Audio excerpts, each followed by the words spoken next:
Magandang umaga po mga ka-farmers.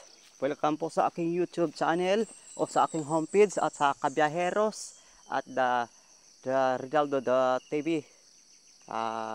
TV. Ngayong umaga, update tayo sa aking talong po na Calixto F1.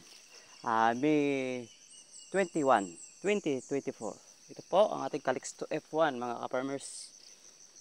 May nag-ulan kagabi, kaya ngayon, taas na po mga ka-farmers. Nasa 51 days na po. Ito, 51 days.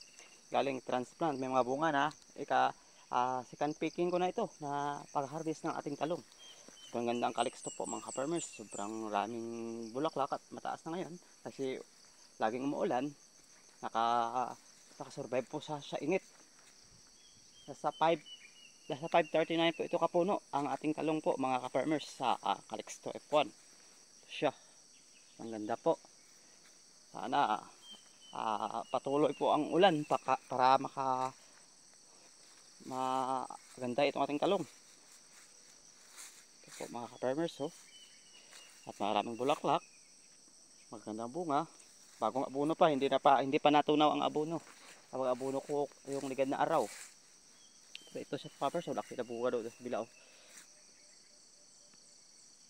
Yan po mga ka-farmers natin.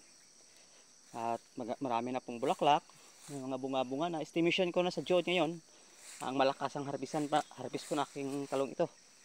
Ngayong June talaga, first week ng June. Saka marami natin makukuha kaso, yung mga farmers at maraming bunga. Dito sa gilid, maraming bunga. Pero dito maganda rin at maraming bulaklak. In-update ko lang ito kasi nag-spray ako kanina doon. Pinaanan ko lang ito ngayon para i-update sa inyo. Ito na po ang ating talong na Calixto F1. At kung baguhan pa kayo sa aking channel, huwag nyo pong kalimutan mag-subscribe. Click rin ang aking notification bell para updated po kayo sa lahat ng mga video natin na i-upload. Yan po, kadyos. Sa Ilonggo, kadyos yan. Kasi Ilonggo kami. Yan po, kapers.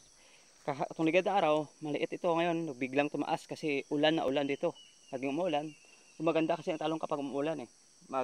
Maganda producing ng kanyang gamot sa ilalim kasi naulanan at kung nakaabuno ka, maganda talaga.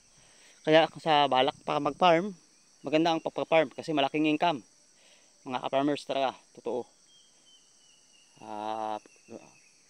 Ang 500 na puno yan kapag makuhanan mo yan, nasa 300 to 400 kilos po. Persa niyan, nasa 300 to 400 kilos. Basta malakasan na po ang bunga at maraming bulaklak at maganda ang talong na sa kanyang puno galing pataas. Baka makasurvive pa itong ating talong mga farmers kasi bata pa ito eh. Sobrang ganda po mga farmers at maraming namang mga bulaklak. Uy, samaan to putang ina ka.